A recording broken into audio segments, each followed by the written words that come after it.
To the end of the second edition of the International Conference on Cultural Studies, titled Culinary Aesthetics in Cultural Studies.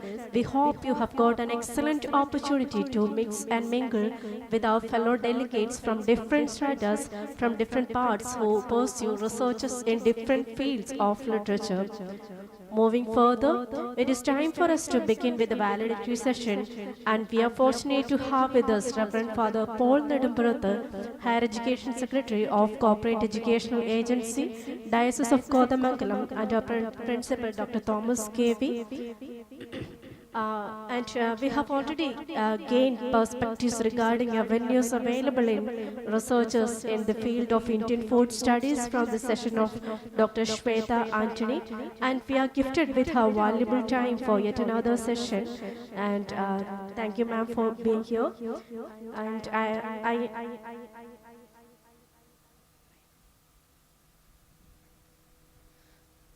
Food comes from the earth and the sky. It's a gift of the entire universe and the fruit of much hard work. As we are continuing our food thoughts, let's seek the divine blessings. Please rise for the prayers.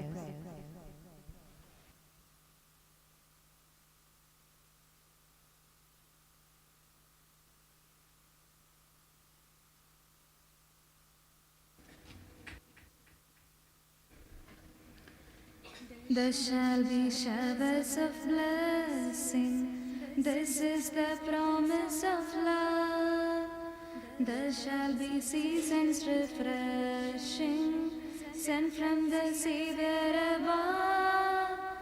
Showers of blessing, showers of blessings we need.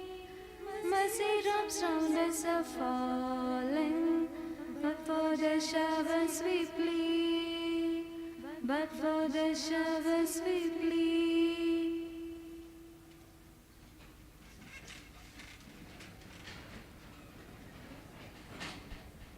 Thank you. And I invite Dr. Nibu Thompson, Head of the Postgraduate and Research Department of English, Nirmala College, to welcome the distinguished guests. Good afternoon, everyone. President of the Valedictory function, Reverend Father Paul Nedumpurathu, Higher Education Secretary, Diocese of Kodamangalam, Chief Guest of the Day, Dr. Shweta Antony, Assistant Professor, University of Delhi, our Head of the institution, Professor Dr. Thomas K.V., conveners for the program, Ms. Jani Joy Chambrati and Dr. Anita J. Mattam, my colleagues in the department, teachers, researchers, students, ladies and gentlemen. I take this opportunity to welcome each one of you to this valedictory function of two-day International Conference on Cultural Studies. Over the last 2 days, we have had deep insights into several issues of food studies. The active participation of scholars affirms the relevance and meaningfulness of this conference. We had 3 interesting sessions and almost 100 papers in this 2-day international seminar. I hope this seminar has added a few memories to your lives. This informative seminar will not only guide us, but also educate us regarding the role played by food in defining the political and cultural aspects of our society. We have papers in culinary tradition of Christianity, Malabar Muslim cuisine, gender disparity in Indian dining, food and caste. So you shall exit from the seminar hall with 0 doubts, as our speakers ensured that they have answered all your queries. So let me come to my duty. Let me introduce and welcome Reverend Father Paul Nedumpurathu, our Higher Education Secretary, Diocese of Kodamangalam. Father Paul Nedumpurathu is a non-economist, experienced educationalist, and a seasoned administrator. He plays a high role as the director of Visajodi College of Engineering and Technology, Vadakulam. Because of his efforts, our engineering college is accredited by NAC with A grade. So congratulations, dear Father, for this achievement, and a warm welcome to our seminar.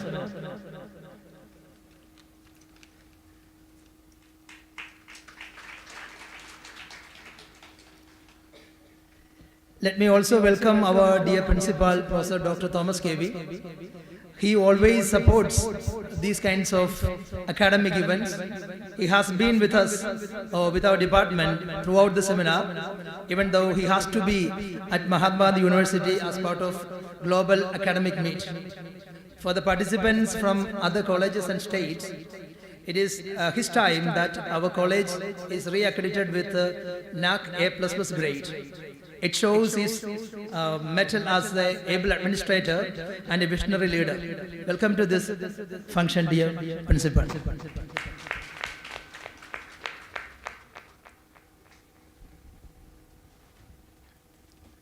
It's my great honor to welcome the chief guest of the day, Dr. Shweta Antony, Assistant Professor, Department of English, University of Delhi.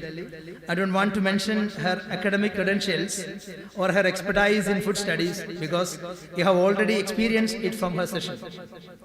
She traveled from Delhi exclusively for our seminar and actively participated in all possible sessions as a true scholar. So many of us will participate in our sessions and we will go with our certificates. So you should learn from Dr. Shweta that for an international seminar like this, you have to participate from the beginning to the end. So you can learn many things from our resource person. So she is a wonderful human being. So your presence is indeed a source of motivation for all scholars in food studies. We look forward to your valedictory address, and once again, a warm welcome to you.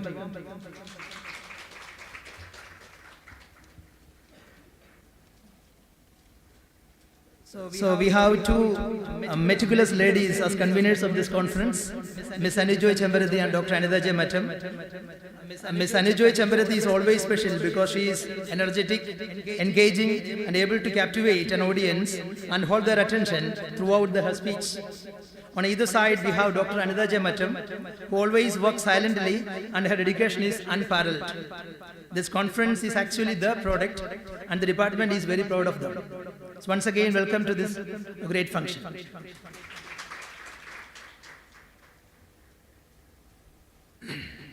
Being head of the department is very easy if you are an English department because I am very lucky with excellent colleagues and loving students.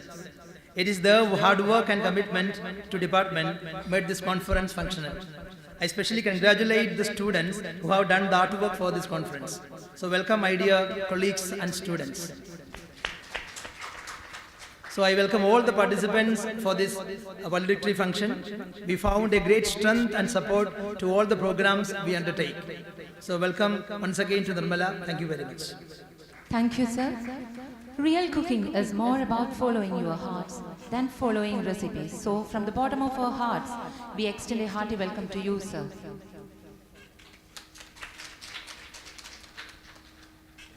Like the year, life has its seasons, summer green and autumn gold. But where hearts are true and faithful, love abides and grows not old.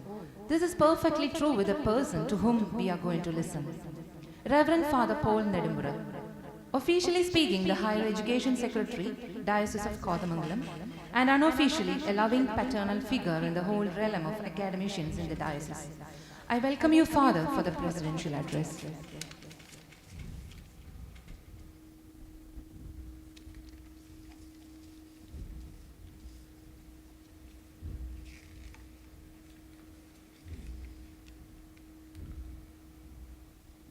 Dr. K.V. Thomas, beloved principal of the college, Dr. Shweta Antony, chief guest of the function, Dr. Nibu Thompson, head of the Department of English, and the chief coordinator of this conference, I believe,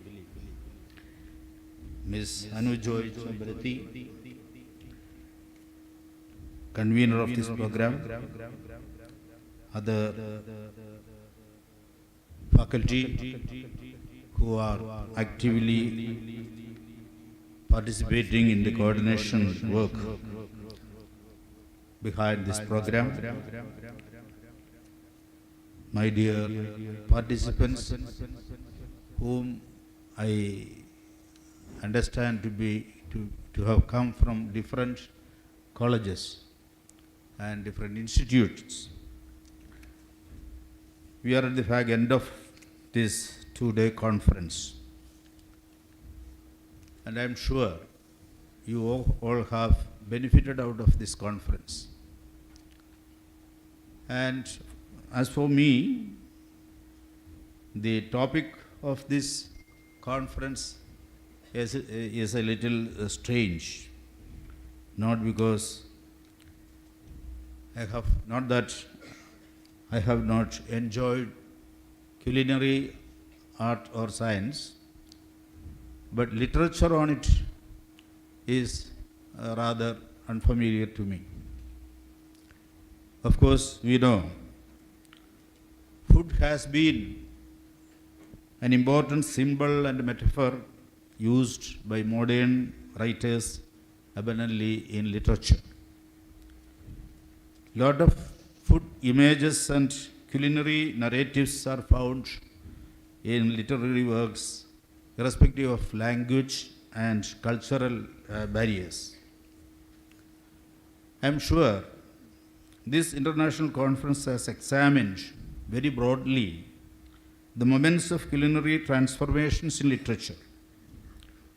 I would like to congratulate the Postgraduate and Research Department of English, which has taken a wonderful initiative in taking food and its relevant symbols as topics of discussion. Not only that, you have taken much pains to bring together people from different universities all over India, not only from India but from abroad. Though it was an online session given by Dr. Kalpana, she spoke from abroad. So this is a coming together of different cultures, different tastes, different interests, with a very specific aim of having deliberations on culinary arts and science. And the two controversies I just want to mention. Recently we have come across with, have made this conference a very relevant one, I believe. One is the controversy over the food to be served in events like youth festival. Of course, sensible people would say it was unnecessary, it was an unnecessary controversy. Those who opened the controversy might have had different interests, we do not know. But we have to realize that discussions on food are always relevant. Literature on food, culinary arts and science are relevant, much more relevant than before today. So, this conference has a very specific importance in these days. And the second controversy that would, in a way makes the present day conference much more important than the first is, that's not a controversy, but it is a very unhappy development in the society of Kerala, that continued food poisoning, news on food poisoning in hotel industry. We should be very sad that two of our fellow human beings died because of food poisoning in the recent days. And that also has brought these discussions more relevant and more public. So now food and literature on food are in the public domain. So we have to be attentive to all these. And by attending this conference, I hope you are more equipped to read what is being furnished in the press and understand the implications. And you can be more prepared to face and you are more able to contribute to these discussions, and of course it will help the society at large. That's what is more important. That is a very important aspect of the existence of an academic institution, that in whatever level we can contribute to the society. Day-to-day problems of the society are being addressed. We may not be able to solve any of these problems, but we can bring these issues into the limelight. We can attract the attention of the people, the public, to these issues through our discussions and deliberations. And I appreciate the pains taken by each one of you, the participants as well as the organizers, in making this program a grand success. I am sure it has been a success. I wish you all to draw inspiration from this conference to continue your research pursuits in these lines. So thank you very much for giving me an occasion to participate in this seminar and meeting you all. Thank you very much. Thanks a lot, Father, for gifting us with your time and valuable words, and also for talking on some of the contemporary issues that are ongoing in Kerala right now. And Nirmala College has achieved quite a lot in the efficient hands of this eminent warrior, Principal Dr. Thomas K.V. He epitomizes the unfailing spirit of discipline, focus, dedication, and commitment. He is always a great source of inspiration for us, and I would like to take this opportunity to request Dr. Thomas K.V. to address the gathering.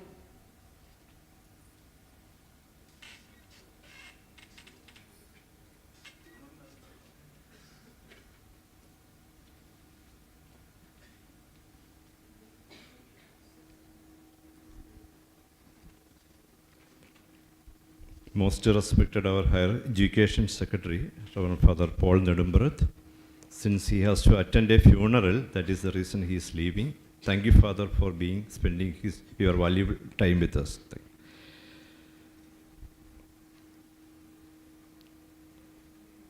The resource person of this seminar for the last 2 days, Dr. Sweda Anthony, Head of the Department, Dr. Nibu Thomason, the conveners, Hanu and Anita, other faculty members, respected participants, faculties from Nirmala College, and my dear students. I am very happy to hear that there were 100 research presentations, paper presentations during the last 2 days. I was asking the resource person, Dr. Sweda, is there was any papers related to how to eat a food? Because when you watch different people used to eat in a different way, because the way they eat the food, sometimes I feel that we can judge some of their character, their attitude, and the general way of life. This I used to observe by watching certain people when they are eating food in the restaurant or in some marriage in different places. So I just wanted to know that is there any research regarding how to approach, how to eat a food. So she was telling that so far there was no such presentation according to her knowledge. But I feel that there are some certain approaches how to eat food also, because at least for the sake of our health, for easy digestion. Normally, especially I think Malayali, we always eat the food in the reverse order. We eat everything and at last we started eating all the fruits and other things. So it will create gastric problem That's what I used to hear from others. So we have to start with the food. We have to start by taking the easily digestible things, especially the fruits.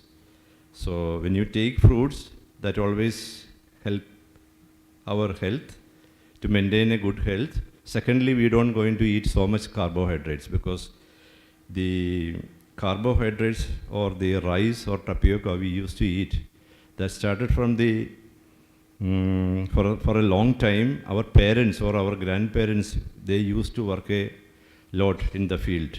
So for such people, 3 times rice and 3 times tapioca, that kind of food was all right.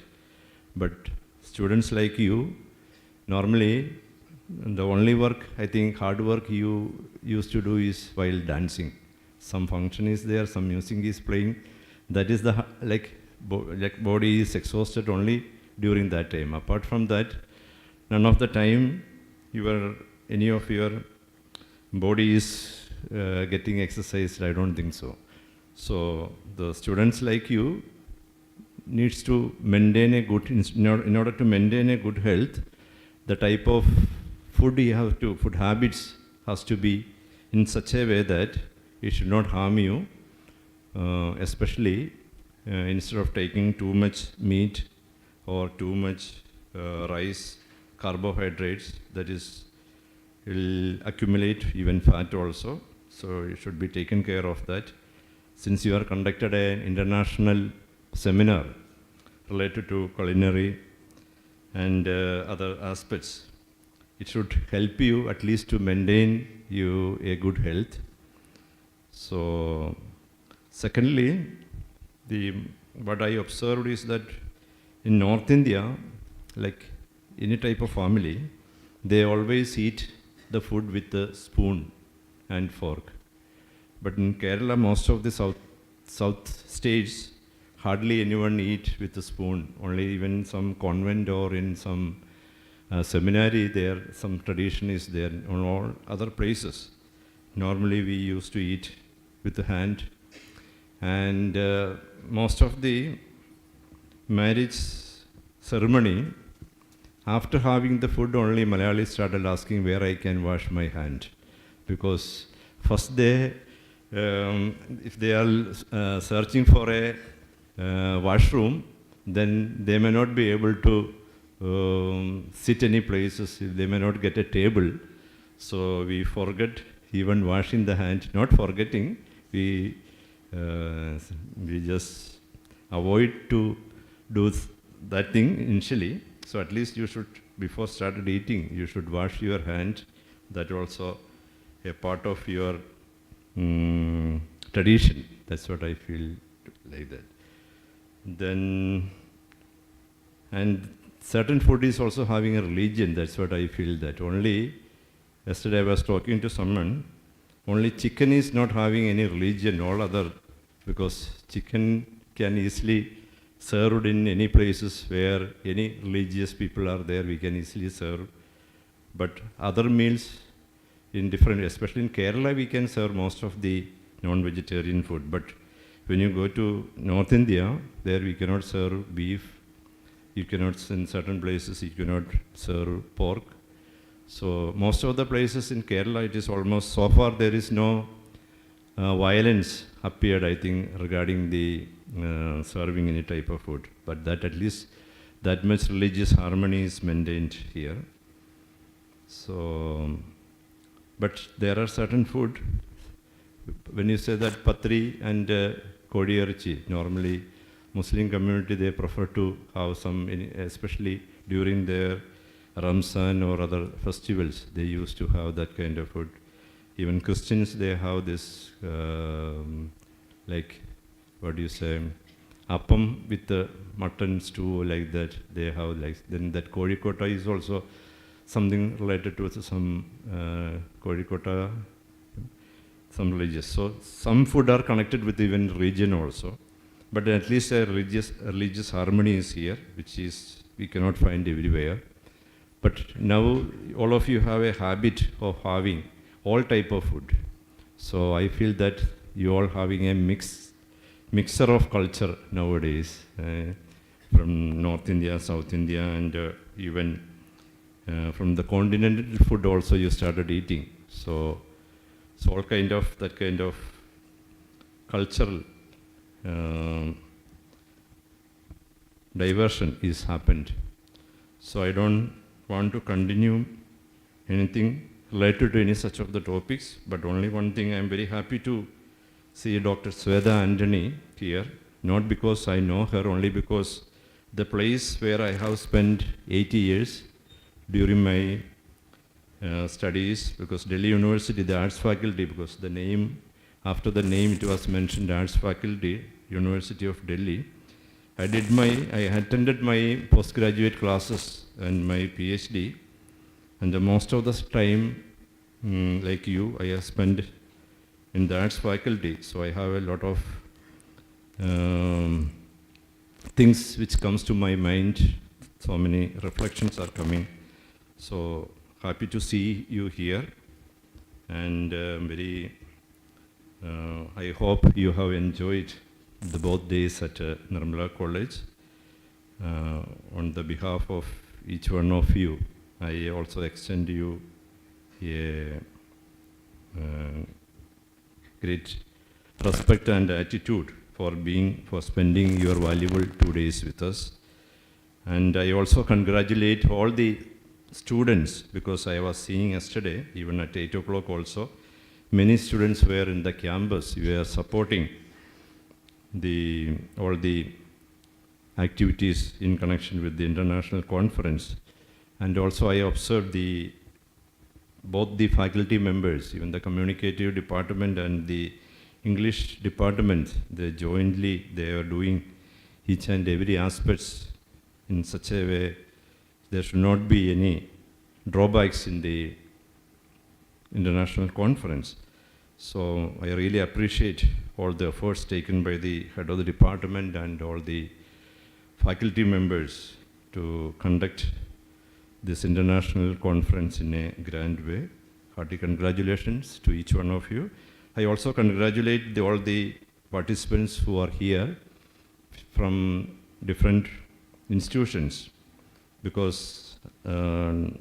Nibu has already pointed out, after the paper presentation or attending few lectures, few of them already left, but I could able to see some of the faces.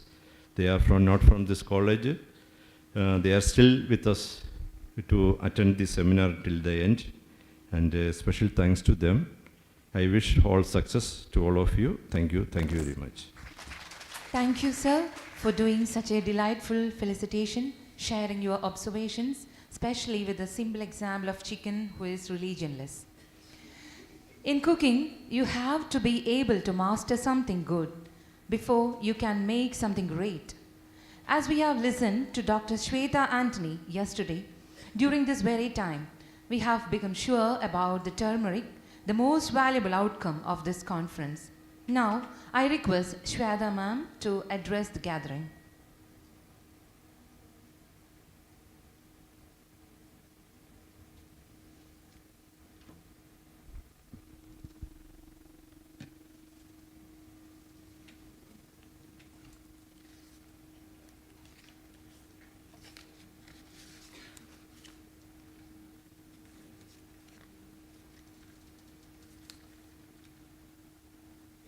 Thank you, Sister Armila, for the welcome. Respected Principal Dr. Thomas K.V., Reverend Father Paul, who has left, but I remember him here, Dr. Nibu Thompson, and Miss Anu and Dr. Anita. Thank you so much for another chance to share my thoughts about food studies here. But today I'm kind of taking a different route. I'll begin from my own situatedness as an English teacher, and then go into food, because that was something that even Reverend Father Paul was referring to. Why are we doing this with an English Studies department? So let me begin with two quotes. The first one is, "All that is gold does not glitter, not all those who wander are lost. The old that is strong does not wither, deep roots are not reached by the frost. Do you know the author of these lines? Yeah. This is J.R.R. Tolkien, and this is a part of a narrative that happens in his work, The Fellowship of the Ring. Tolkien, I guess, is familiar to all of you. He is the author of what is now known as high fantasy works, such as The Hobbit and the Lord of the Rings series. So they were published in 1937 and 1954. So he initiated a sort of a revolution within literature through The Hobbit. What is interesting is that he was also a professor of Anglo-Saxon literature, who went back to the origins of medieval lores, myths, legends to open up a fantastical world before us. But he was doing it during the Indo-War period, which obviously had put the entire globe in a crisis. And in order to address the present, he went back to his roots.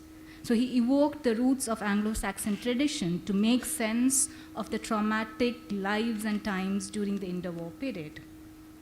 Now, the next quote I am going to say here is from a contemporary. This is Matshone Dilvayo, who is a Zimbabwean-born but Canadian-based entrepreneur, lifestyle guru, and philosopher. And these are his words: "A tree's beauty lies in its branches, but its strength lies in its roots." And here he's talking about roots as well, and he's also talking about branches. And he is a contemporary, he is a South African who lives in Canada. He is also in a way addressing a lot of crises in his life. And what is common to both these personalities is the way in which they are evoking their roots. And which is of interest to us because in our deliberations so far, we have been engaging with roots, of course, but also with routes as in the paths.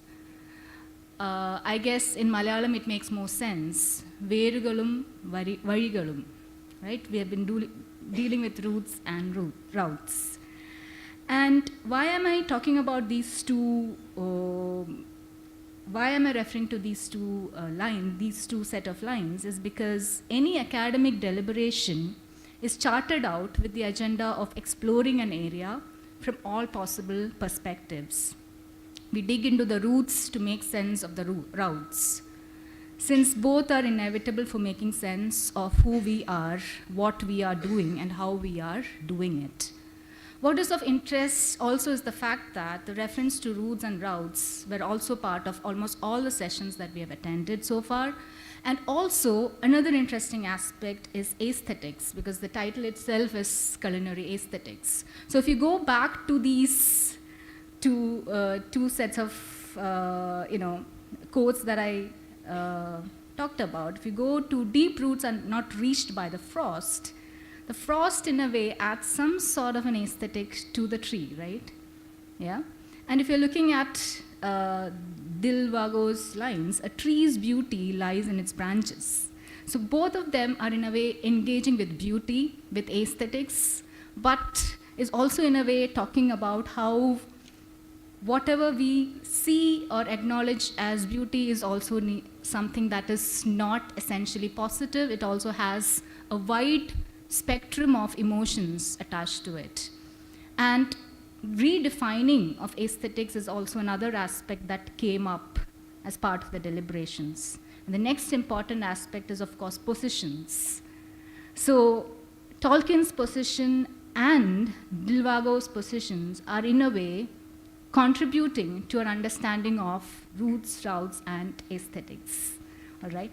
And this, interestingly, has been a consistent theme of the International Conference on Cultural Studies, which was initiated last year by Dr. Nibu Thompson. And the title of that conference was Bridging Borders, Cultural Production and Transnational Identity, which also essentially leads with roots, routes, and the aesthetics of that. And what's interesting about that conference is that it ended with culinary roots and routes and aesthetics, when we look at the sessions that were held then. Dr. Nina B. Namaste, who has a Latin American upbringing, talked about agency, subversion, and identity by looking into all of that in the works of a Puerto Rican author. And then we had Dr. Gigi J. Alex talking about culinary memoirs from Kerala. And today this year we have been deliberating on culinary aesthetics in cultural studies. And when you look at the yesterday and today's deliberations, we'll find that the reference to roots, routes, aesthetics, and positions have been, in a way, doing its round a lot. So if you refer to the inaugural address, for instance, Reverend Monsignor Dr. Pius Melekandathil was talking about maritime roots, right? How maritime roots, in a way, essentially defines what we have as breakfast on a day-to-day basis. So each item on our breakfast table has a long legacy of routes, which are also our roots. And his lecture, in a way, took us from the maritime roots to food spaces, such as coffee houses, where intellectual interactions were also a part of partaking in food. So food is no longer something that you just have for sustenance. I guess that is something that all of us agree on. And when we come to Professor M.V. Narayan's take, what he did was he engaged with contemporaneity a lot. Father Paul was referring to the school youth as well, the Sadhya, food poisoning, all of those contemporary events. And what was interesting about Professor Narayan's talk was how he was connecting all of that. And you will see that these are all taking place in public sphere again.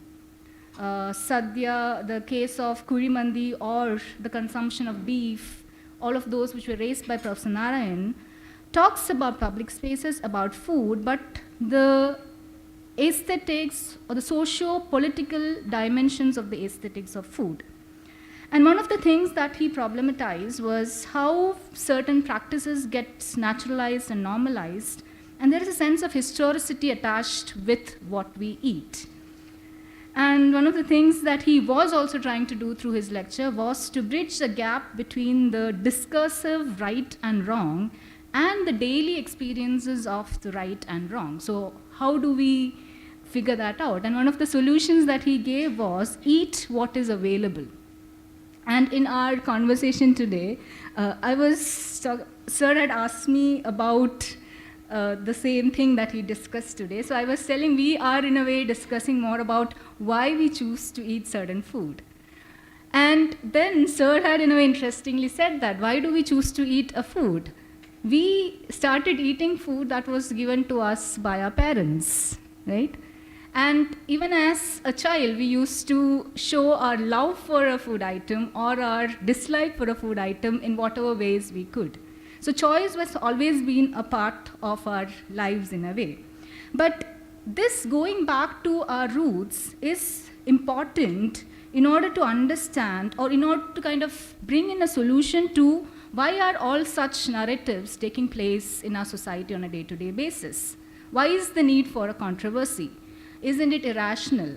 So the rationality of all of that can be questioned by asking a simple question. If you have a grandmother or a great-grandmother, just go ask her what she used to cook for the entire family. All right? If, for instance, beef was cooked in her generation, it just means that it has been part of our culture for quite some time.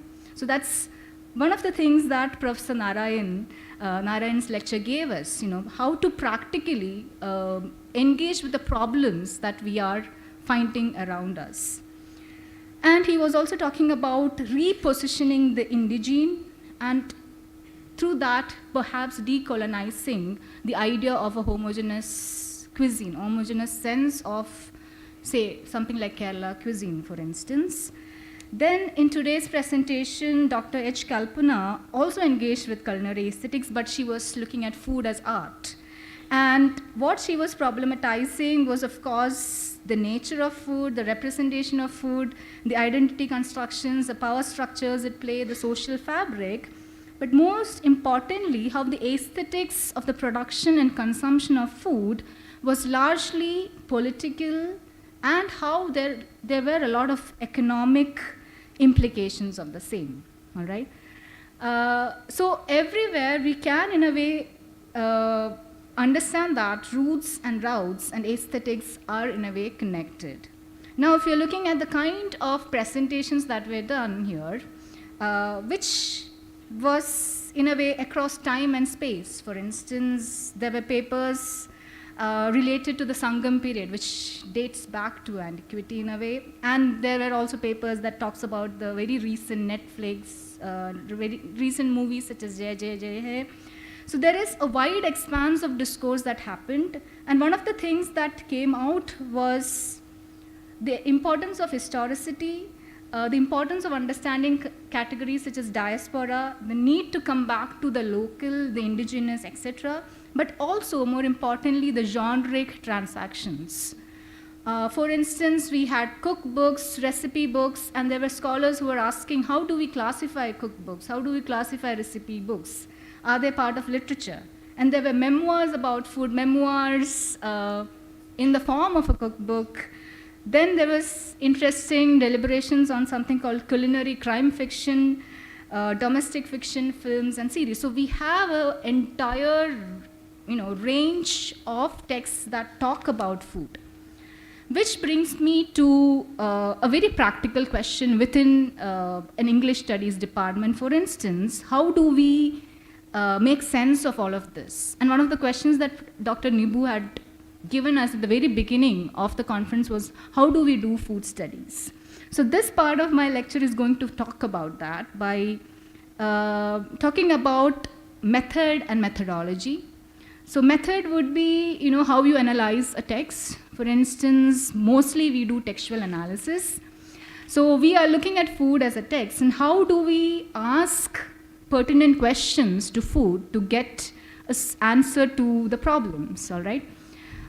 In order to help us out, I am referring to a very, quite a poignant essay. Textual analysis is a research method written by Catherine Belsey. At the beginning of that essay, she asks us a few questions, and she says that every text, in a way, invites us into the process of meaning making, and she gives us a set of questions. The first thing that we ask is, what is it about? What is the text about? So when I say text, it need not be a literary text. It can be a film, it can be a song, it can be a painting, it can be anything. And also Belsey is also talking about the interventions into the idea of textuality as well, with the intervention of structuralism, post-structuralism, and all of that. But I'm not going into all of those technicalities, but I'm just giving you a few set of questions. What is the text about? What kinds of prior knowledge might illuminate it?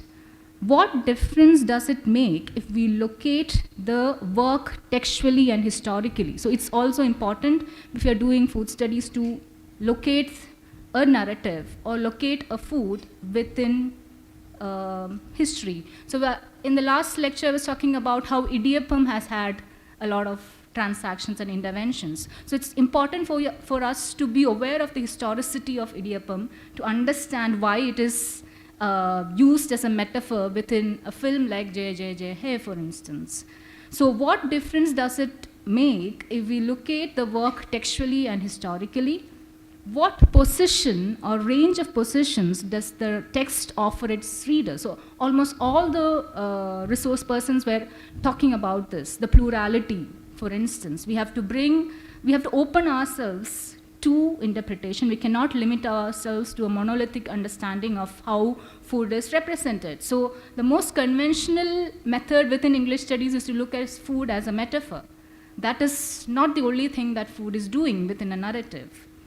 What position or range of positions does the text offer its readers? How can we best let the text itself set the agenda for research that will generate insights? And finally, how far, as a result of all this labor, can we expect to arrive at a definitive interpretation?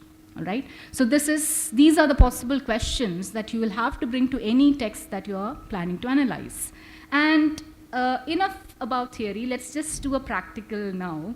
By looking at a film, so we are looking at Premam, a film. All of you must have seen the film, yeah? So we'll look at 2 scenes and we are going to analyze it along the parameters that I just listed out.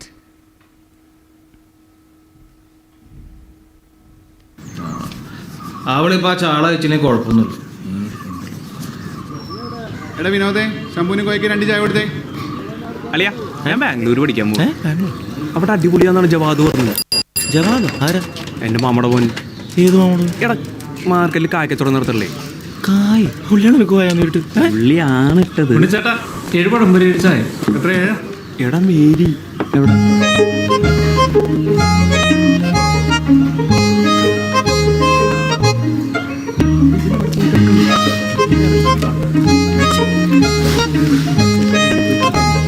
ചേട്ടാ ഒരു പാർലേജി. വേറെന്തടി വേണ്ടേ? വേറെ ഒരു packet പാല്. എടാ വിളിക്കതി അവളുള്ള സാധനങ്ങളൊക്കെ മേടിച്ച് വീട്ടിൽ പോകുന്നുണ്ട്. എൻ്റെ അമ്മ എന്നെ വേഗം പോയി വെച്ചേ. നീ ഒന്ന് പാതി പോയി നോക്കി. ഒരു ഡൗട്ട് ചോദിക്കട്ടെ, ഇവനാണോ അത് നമ്മളാണോ പ്രേമിക്കുന്നത്? കൃത്യനിഷ്ഠയില്ലാത്ത ക്രിസ്ത്യാനി. അവൻ വരണ്ട. ഷോ കാട്ടി പല്ലളേണ്ട. സോറി ചേട്ടാ, ഒരു മിനിറ്റ്. ഒരു മിനിറ്റ്. അതാ ഞാനും പറഞ്ഞ, ഒരു മിനിറ്റ്. അതന്നെ ഞാനും പറഞ്ഞ, ഒരു മിനിറ്റ്.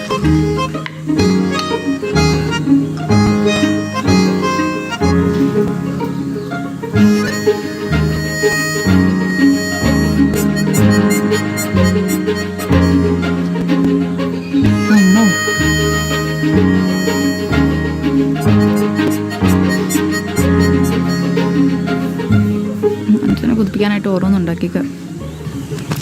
അയ്യോ വിളിച്ചിട്ട് ഒരു ചേർത്ത്. എടുത്തോടാ. എന്താടാ വിനോദ ഈ കാണിക്കണത്? ഗ്ലാസ് കുടിച്ചാണ്ടല്ല. എത്ര ചേട്ടാ? 13 രൂപ. എന്നാ പിടിച്ചോ. മൂക്കിപ്പോ കത്തിയാ ഞരമ്പ് വലിച്ചാൻ പൊട്ടിക്കാൻ കാലിഭാഗമായിട്ട് അങ്ങോട്ട് പോണെന്ന് എനിക്കറിയാം. ബുക്ക് വേണ്ട പൊട്ട. അപ്പൊ ബാഗ് മൊത്തം നിന്റെ ബുദ്ധിയാണ്. നീ ഇപ്പൊ പെട്ടെന്ന് നിർത്തി പെയിന്റ് അടിക്ക് പോവാണ്.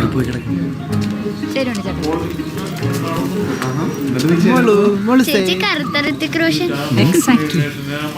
കിട്ടിയില്ല മോളെ. പഠിക്കാൻ പോയതാ?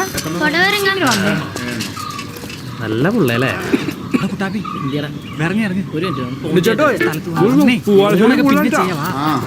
എല്ലാത്തിനും പിടിച്ച് ഞാൻ പുറത്താക്കും. പിന്നെ ഞാൻ ഒറ്റക്കാവൂലേ? നീ ഇവിടെ ചേർത്തിട്ടാ. ഇവിടെ എന്താ നടക്കുന്നത്?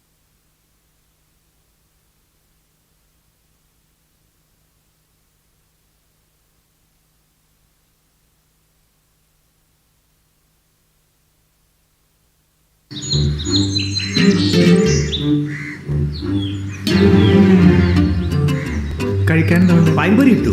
പഴംപൊരി ഒന്നും കിട്ടൂല. കട്ടൻ ചായ കിട്ടൂലേ? ഒരു മിനിറ്റ്. ഒരു ബ്ലാക്ക് ടീ, എന്തെങ്കിലും ഒരു കേക്ക്. ഓക്കെ പോയിട്ടോ. വിട്ട പോയ കാര്യം എന്തായി? പോയ കാര്യം പതുപോലെ. ഹലോ. ഇടിപ്പടി ചുറ്റൂടെ ആൾക്കാരുണ്ട്. ഞാൻ കപ്പയില. അപ്പൊ വരില്ലേ? 6 മണിക്ക്. മറ്റേ പെൺകുട്ടിക്ക് ബിടെക് നിർബന്ധമാണ്. എടോ ഇതിപ്പോ എവിടെ കിട്ടും ബിടെക്? ബിടെക് സൂപ്പർ മാർക്കറ്റിൽ. എന്നെ കൊണ്ട് പറയിപ്പിക്കണ്ട. എടോ ഇതൊക്കെ ബുദ്ധിപരമായിട്ട് എഴുതിയെടുക്കേണ്ട സാധനമല്ലേ? 10ാം ക്ലാസ്സും കുസ്തിയുള്ള എന്നോട് അതൊക്കെ ചോദിക്കല്. അതെ, സൗണ്ട് ഒന്ന് കുറയ്ക്കണം. കസ്റ്റമേഴ്സ് റീഡ് ചെയ്യുന്നുണ്ട്. Okay thank you. എടോ പതുക്കെ പറടോ, ഇത് ചന്തയല്ല. ഉള്ള കാര്യം പറഞ്ഞാ ഞാൻ ഉള്ളതല്ല പറഞ്ഞ്. പിന്നെ ബിടെക് എടുക്കാം, പക്ഷെ ഒരു പ്രശ്നമുണ്ട്. എന്ത് പ്രശ്നം? +2 കിട്ടുമോ? അപ്പൊ +2 ഇല്ലേ നിങ്ങൾക്ക്? അതപ്പച്ചനെ തെങ്ങുമ്പേന്ന് ഇങ്ങളെപ്പോലത്തെ ആൾക്കാർ ഞാൻ പെണ്ണാണ് നടക്കണത്. നിങ്ങൾ അതൊക്കെ ഉണ്ടാക്കിയിട്ട് വരി. വീട്ടൊക്കെ എടുത്തിട്ട് വരി. ഞാൻ നിൽക്കി വേണ്ട, മോളെ ഈ കൊണ്ടുവയ്ക്കും. അതൊക്കെ ഉണ്ടാക്കിയിട്ട് വരി. എന്തേത്തും മനസ്സിലുണ്ടോ?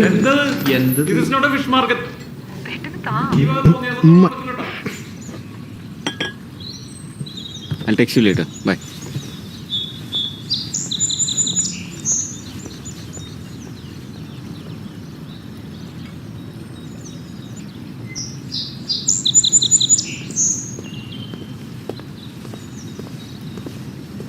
ഹലോ.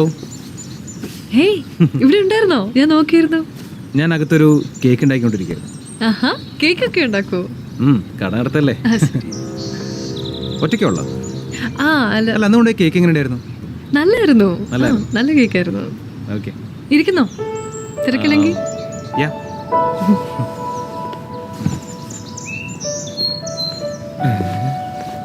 നീ കറക്റ്റ് സമയത്ത് വന്നേ. എടാ ഇവിടെ ഒന്ന് ക്ലീൻ ചെയ്തേ.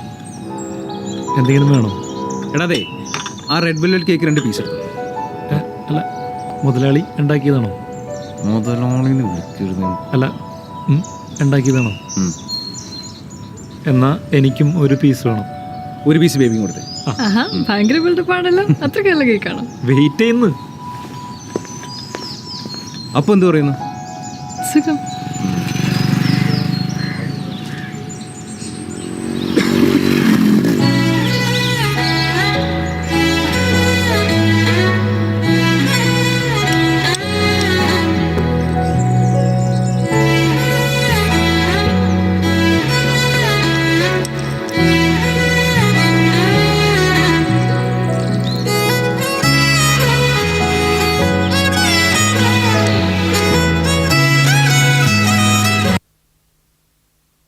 Okay, so most of you have seen this film, right? So I'm asking you to look into the concepts that we've been discussing, the idea of routes, and what are the indicators from these 2 scenes that talk about historicity, as in what period are we looking at, and the aesthetics of it, the spaces, and there are a lot of foods, right? Foods being represented. So what is it that is giving us an idea of where the first set of scenes is happening? Where in the sense of what time, right? Can you guess the time? Like, I don't know how many of you are familiar with the idea of a juice shop like that. How many of you have hung out at such a place? But almost all of you might have hung out at a space like Cafe Gap, right? Yeah. But when you are hanging out at Cafe Gap, it is also important when you are having a piece of red velvet cake, it's also important for you to understand that 20 years before red velvet cake came onto the scene, there were people hanging out, but they were eating a different kind of snack or cake, for instance. But what is of interest as far as food studies is concerned is this particular scene where a guy from an older generation is asking for paramburi and kattan. And that gets translated into black tea and any cake. Edengil oru cake. All right? So paramburi and kattan chaya is kind of from an older time, yeah. But the way in which that particular character is in a way translating paramburi and kattan into black tea and any cake is what's of interest to us. Because it is that precise moment which engages with historicity, right? Paramburi and kattan has always been part of our snack tradition, and suddenly it's replaced by black tea, pot tea, cakes, and whatnot, right?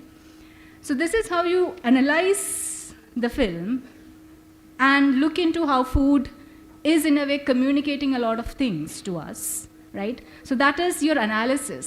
So you have a problem, so to speak. And what is the solution? The solution takes us to the next part I was talking about, methodology, all right? And in most cases, English Studies Department is not equipped, quote unquote, to deal with such an analysis because we just deal with metaphors. So I am borrowing a term from tourism, which is culinary tourism is also a upcoming area. And there is this critic, Barbara Krishnbolt Gimpelto, who talks about the idea of edible chronotop. You know what edible is? Something that you eat. What is chronotop? Chronotop is a term that combines time and space in a way. So what we find reflected in that particular scene where paramburi and kattan is translated into black tea and cake, that is an example of edible chronotop, where you are eating something, but you are also partaking in not just eating it, but also consuming the entire history that goes into making that moment possible, all right? Now I come to the last bit of my presentation, which again takes us back to English studies. So the contemporary interventions into higher education, you're familiar with that. We have the National Education Policy, which asks us to be interdisciplinary. And food studies as a discourse kind of functions very well within that, because from whatever discussions that we have had so far, it involves a sort of an intradisciplinary approach wherein you look inside yourself, look into yourself, interiority, where you have to engage with other disciplines, among other disciplines, mutual disciplines. There is an interaction of reciprocity, then transcending, because you have to move beyond or outside the realms of your own comfort zones, and multi, because you have to engage with various things, not just eat something, but also take into account a lot of factors. So it's in effect an ethnographer's dilemma, but I'm just giving you some ways of looking at it. So we grow up learning A for apple. We never grow up learning A for appam, right? Have you ever wondered how we make sense of Isaac Newton's theory of gravity when we hear the story, apple fell on his head? Because we are not familiar with apple falling on anyone's head, and if a mango falls on anyone's head, okay, we can connect to that. So there is a way in which we need to kind of unlearn a lot of things, all right? And one of the things that's often also used within a religious or a context would be appum venium, which in English is bread and wine, all right? When you refer to Last Supper, the bread and wine gets translated into appum venium. And then we have this popular song, Appangal Embadum Ottekku Chuttamai.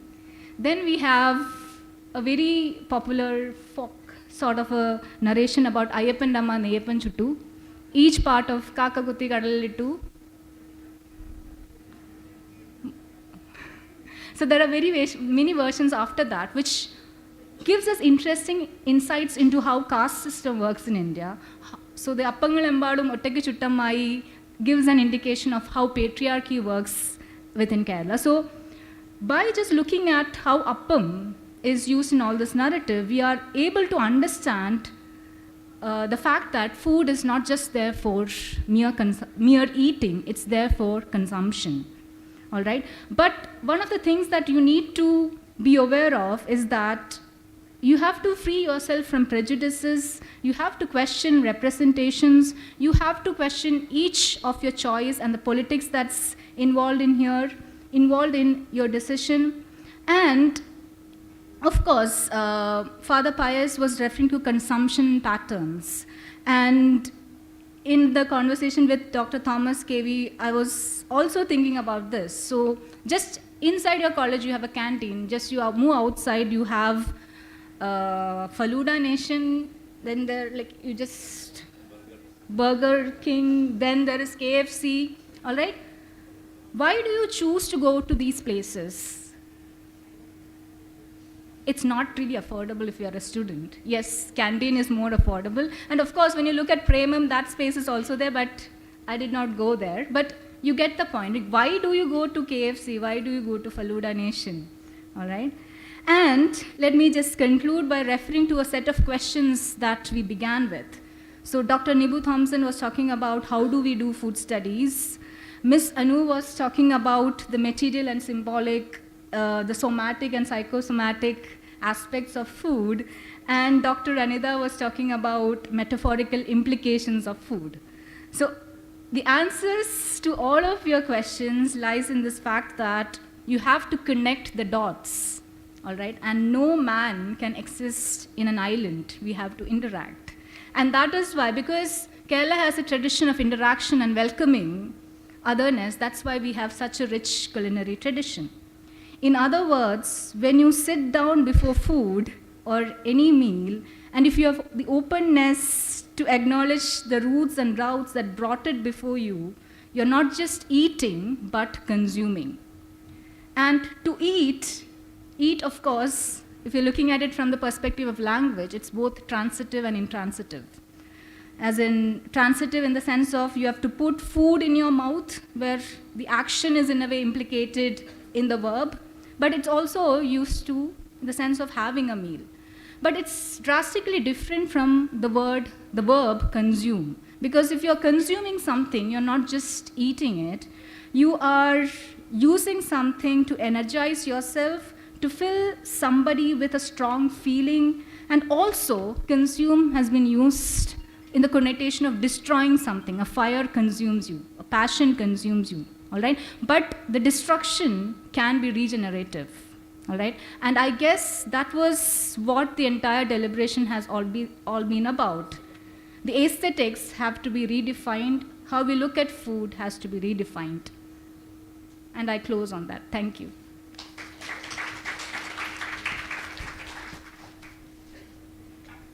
Thanks a lot, ma'am, for yet another insightful session and for taking us through a totally different route, but to end up with a delicious banquet.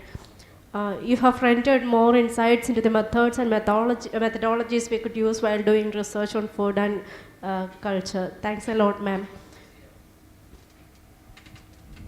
And if any of the participants have any queries, you can use this opportunity again.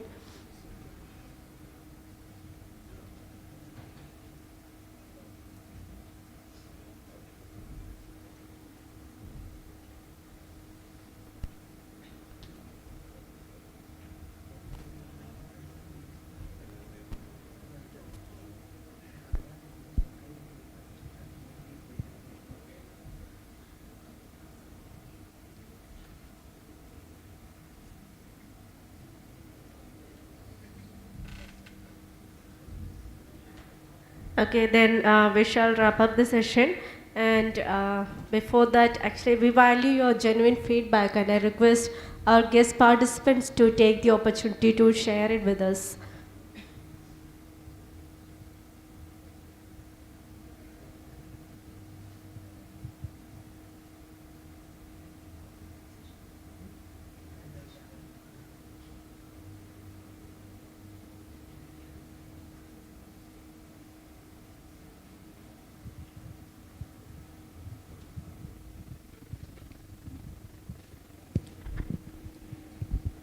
Good afternoon, everyone. I hope I am visible to you all.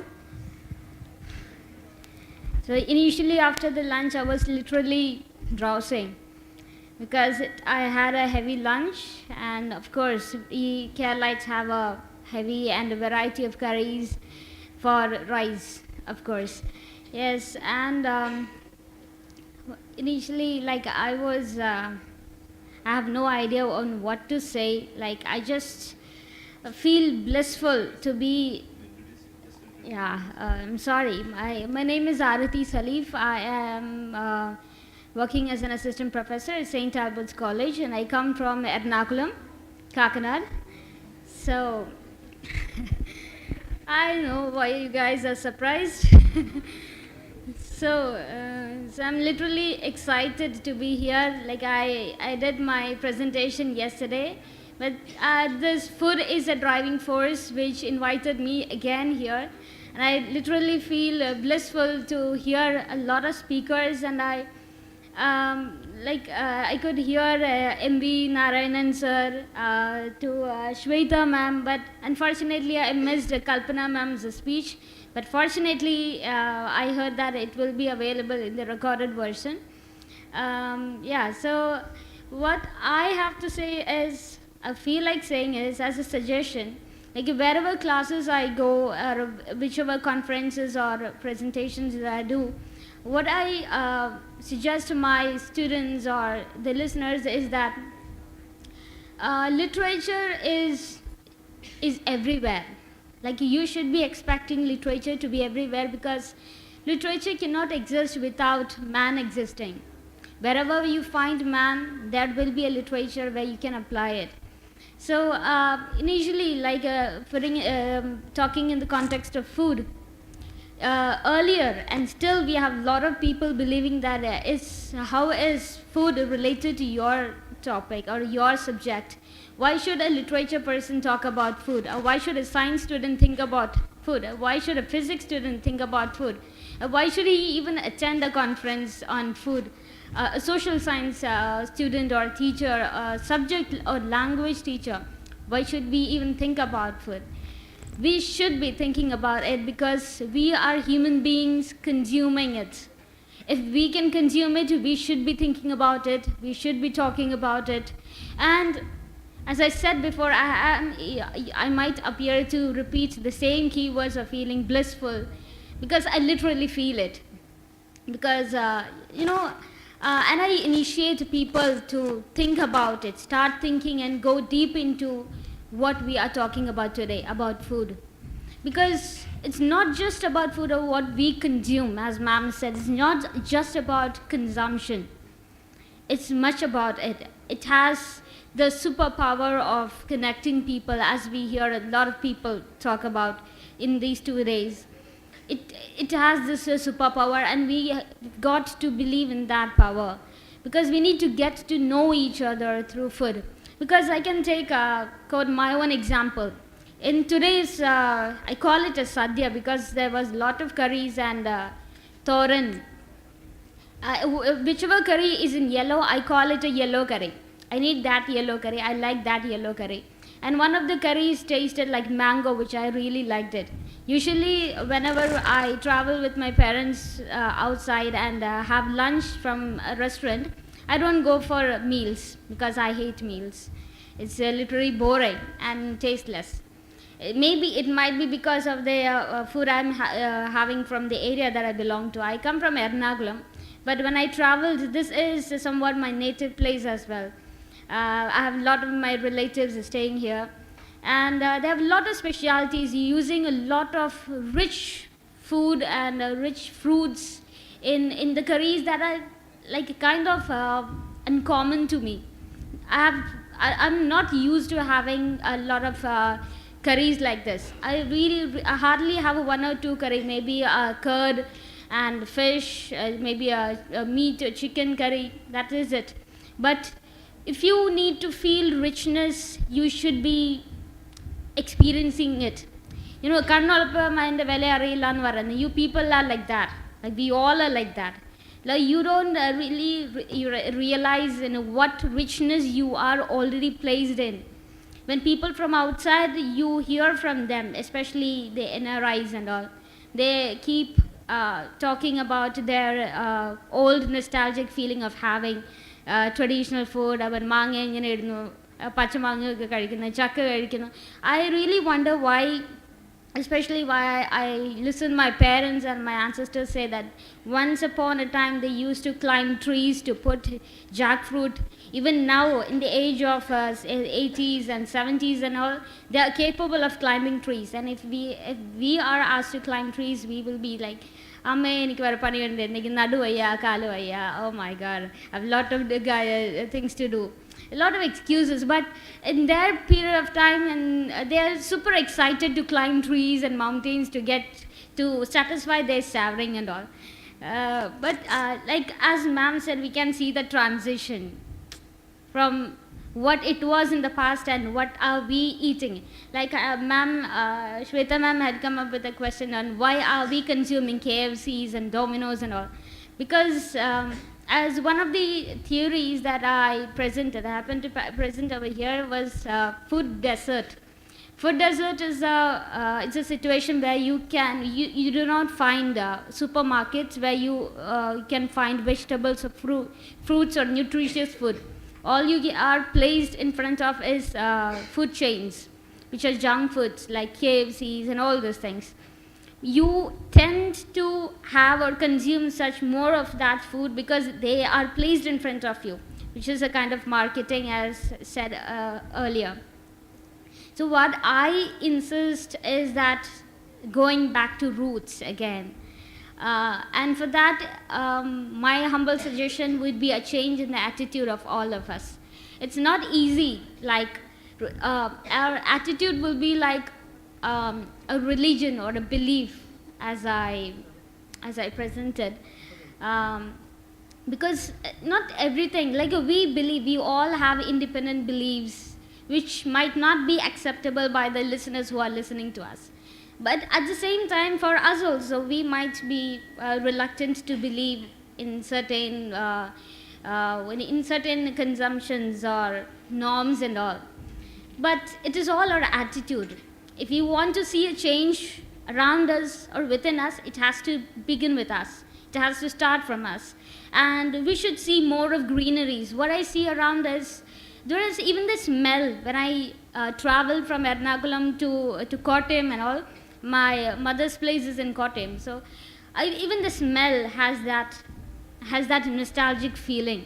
I can literally feel the transition from where I am and where I literally belong to, my roots. So there is everything that is possible, that is available to us. The only thing is we are negligent to it. Like, I believe that it is because I was talking about the usage of napkins, tissue papers. Like in our houses and even conferences, we use tissue papers to wipe our dishes. We didn't have that culture of using tissues. We had clothes instead. Like my grandparents, even my grandparents, my grandparents, they use the sari, the end of their sari to wipe their dishes, and then they give us. But even today's generation people who are little ones, they feel, oh, that's weird, that's yuck, oh my God, oh my God.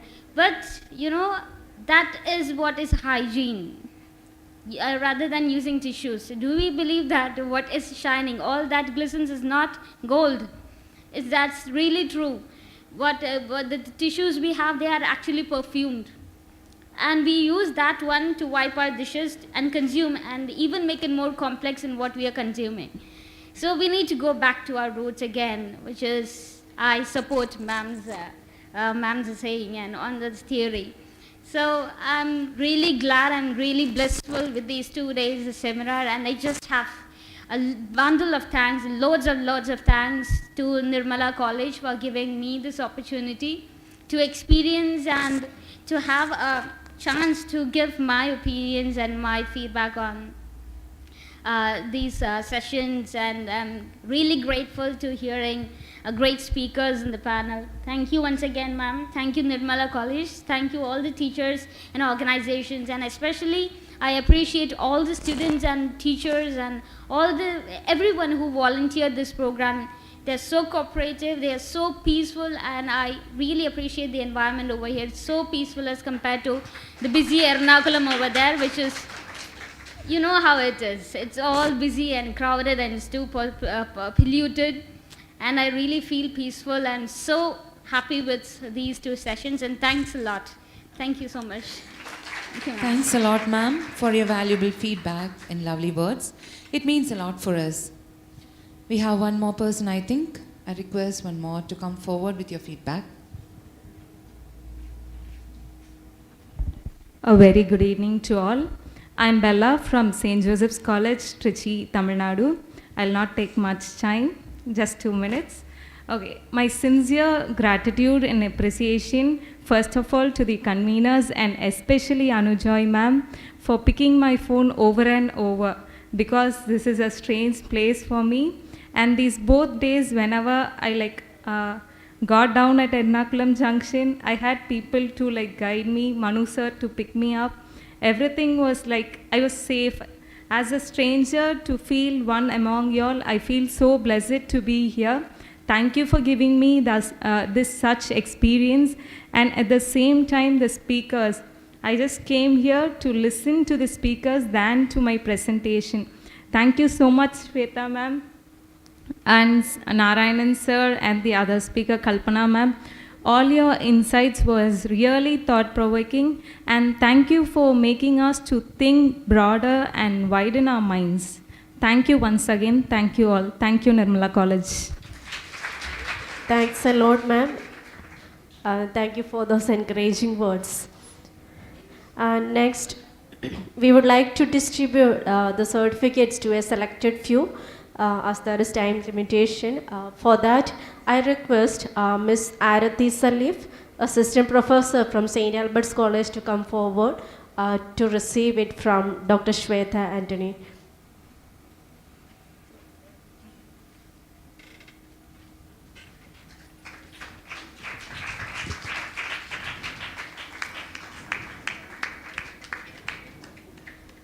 Thank you. And next I call upon Ms. Tina Jose of St. Stephen's College, Uravur, and I request Dr. Thomas K.V. to hand over the scene.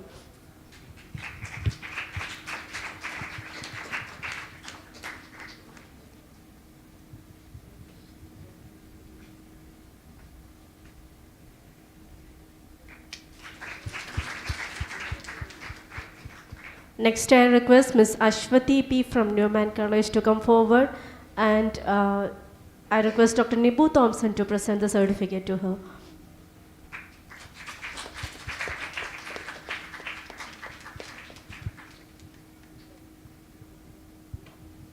Thank you all. Feeling gratitude and not expressing it is like wrapping a present and not giving it. Now I request Dr. Anu Joy Chembrati, one of the twin conveners, to deliver the vote of thanks. Esteemed dignitaries, conference colleagues, and dear friends, what remains after the completion of a massive task is a strange peace, and I can see the same reflected on all the faces here. These few days and moments had been too eventful and frantic, because after the tightened grip of pandemic all over, when all conferences and even our first edition of the conference had to be convened in a closed space, this time too, though we had the option to repeat the same, we thought no. We would literally open doors and welcome all with open arms. And that in turn added to the bustle. And today, when all our sweat and labor reached its apex, I can witness faces excited, exhausted, relieved, and relaxed. So when I stand here, I'm just a mouthpiece of the entire Department of English to reflect what goes through our hearts. And my voice would be the collective voice of gratitude of Nirmala. I'm sorry this might take a little long, because when I prepare something like this, a speech like this and speak, I cannot limit my emotions and instincts, because whatever I speak here comes not from my head but from here, from my heart. So I profusely thank dear Reverend Father Paul Nedumpurat, our Higher Education Secretary, for answering our invitation to preside over the valedictory ceremony. He's always been a well-wisher, and though he's not here, I give my thanks to Reverend Father, and as he was leaving, he wanted me to specially mention to the audience that he was going to attend the funeral of a nun who was an expert in culinary activities and practices. So I thank you, dear Father, for your presiding over the meeting. Dr. Shweta Anthony, our guest, hardly looks older than our students or scholars here, yet we know she's so resourceful a person that these 2 days we had been listening to her competence in the theme as a plenary speaker and chair. Beyond her expertness in the field, what touched me the most is that wonderful attitude of hers to be emulated, so grounded and so humble that she flew down all the way from Delhi, bothered to sit through all the sessions. As I said, these days it's rare to find a person so resourceful to be even more unassertive and grounded. And even when you look at the valedictory address that we had here, she was more or less presenting a conference report, so detailing. I know it's not the right word to refer to a person so resourceful, but you are such a sweetheart and a darling that you won all our hearts, both with your aptitude and your attitude. Thanks a lot, Shweta ma'am. I sincerely thank our dear principal, Dr. K.V. Thomas, whose excellent captainship is the reason for all the achievements that keep happening to our college. If any of you found, as ma'am just now stated, found in Nirmala a welcoming experience, that is solely because of the presence of Dr. K.V. Thomas. He's been a luck factor to our institution, because it is under his principalship that we were able to get this A++, and which made the highest ranked or graded college among all the affiliated colleges in the country. So thank you, sir, for being the best leader, taking us through paths of excellence. Our department head, Dr. Nibu Thompson, is a hardy, solid nut that nothing can crack this nut. His cool, his canter, that when the whole of the department was frantically running about with all the bustle and the hustle of the conference, he was all himself with his habitual calm that doesn't get affected come what may. That's exactly why we feel safe and sound in his headship, because we know whenever and wherever we get stuck, he is there to lead us through with all his solutions and alternatives. A real scorpion, that's what a zodiac is, who knows all the tricks and tactics and the ability, the wonderful ability to lead a pack. The 2 consecutive conferences international happened under his perfect guidance, that he gave us a complete script. We merely had to act out roles, or rather sticking to the theme of our international conference. He gave us a recipe, supplied us with all the essential ingredients. We merely had to cook a delicious feast. So thank you, Nibu sir, for leading us, never giving that air of superiority and making us feel like family. Thank you, sir. And the one who was in charge of the food and accommodation, Manu sir, is he here? Dr. Manasis Karia, most of you must have acquainted with. By the way, that was his debut public appearance on stage, where he welcomed his supervisor, Kalpana ma'am, because this man would never want to appear in the spotlight. Being in charge of the food, this man could better be described in food epithets. I better give him the adjectives of a coffee that's boilingly hot at times, that you daren't touch him. Disappointingly cold at other times. He is like this coffee that you can't wait to make, but you hardly get it at the right temperature. He is tantalizingly creamy butt, I would say. Yet you can't, with all these strangeness of a coffee, you can't begin your day without this coffee. So is Dr. Manasis Karia, that inevitable part of our department. I thank Manu sir for being that impossible coffee you are. Thank you, sir. Dr. Anida Jemattam, my co-convener of the program. There was no better choice in the department to convene a conference on the aesthetics of the culinary, as you cannot find a better or a perfect hostess in the department, as she loves to bring sumptuous food and feeds all of us, starving herself. And she traveled the miles just to fetch, this has never happened in the history of conferences, I guess. She traveled the miles just to fetch this conference accessories, the bags and the tags and all that, fearing they would not arrive in time. That perfectionist she is, that until yesterday she had never been on her calm, and once she found that everything and everyone was in their places, her feet touched ground.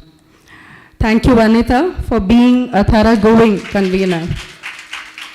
Dr. Sister Armala Anthony is our floral factory, who literally adds charms to our conference. She is not going to a shop and buying all these flowers getting arranged, no. She is the one who picks the choicest of the flowers, arranges them all by herself, and gives it the best of the arrangement. And she adds charms not just to our conference, but to our department as well, with her unpretentious, that typical Trichur grit. She is from Trichur, by the way. Her ever readiness to do things, showing no signs of displeasure. Willing and helping all the time, she, through her life here, is literally showing us the true meanings of her vocation, what it means to be a nun. Thank you, sister. We've heard this marital vow, which happens at the time of this wedding ceremony, that you are no longer two but one. I'll have to reverse that when I speak about Dr. Jasmine Jose, because she is no longer one but two. She is soon to be mother, but she had quite a hectic schedule. These 2 days, comparing, chairing, she was in charge of the hall.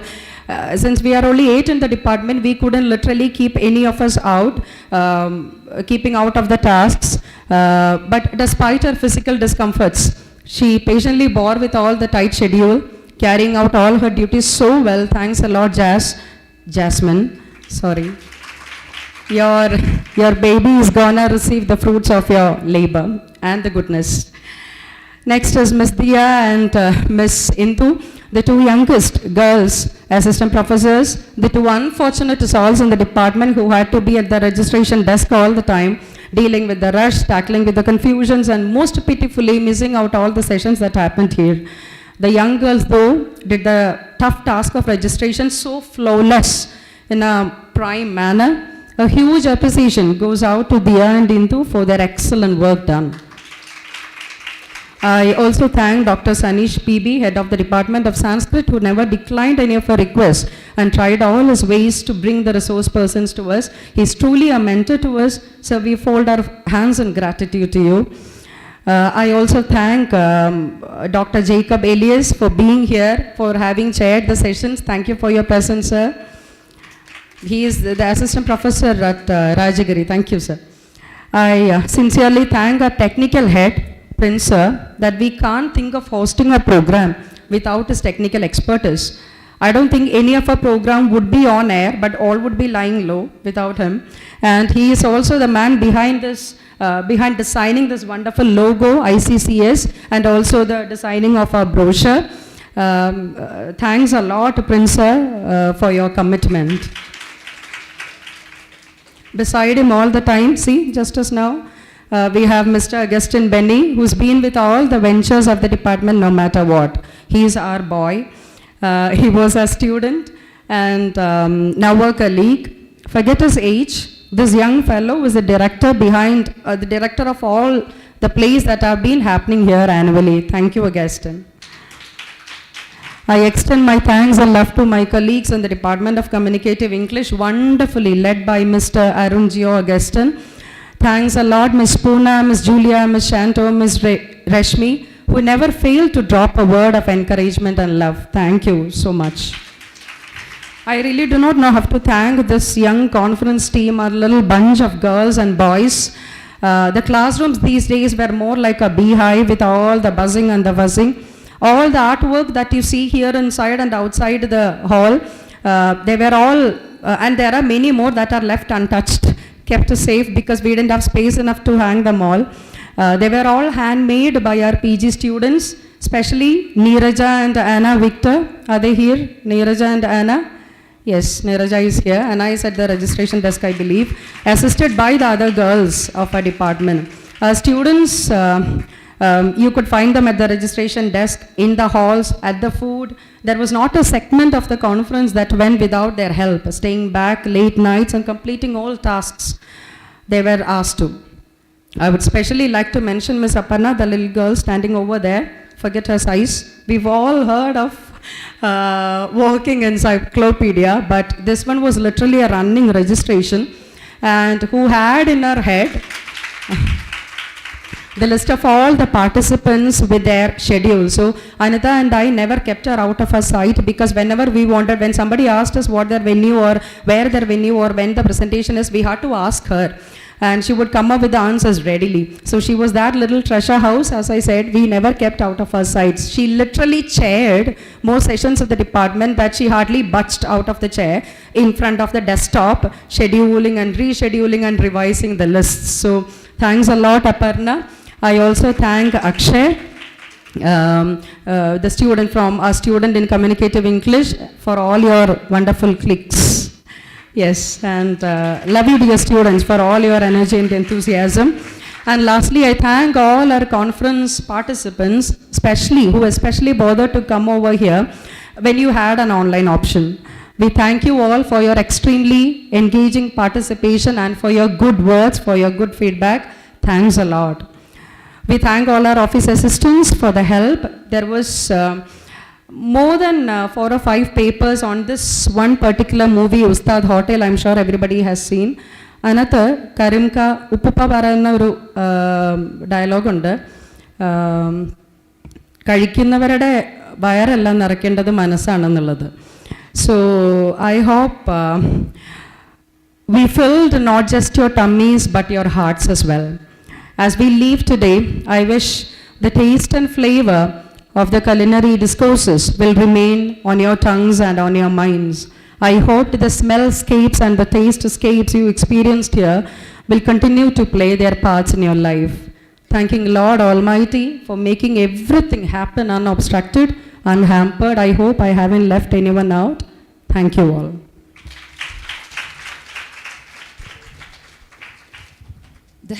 The heart that gives thanks is a happy one, for we cannot feel thankful and unhappy at the same time.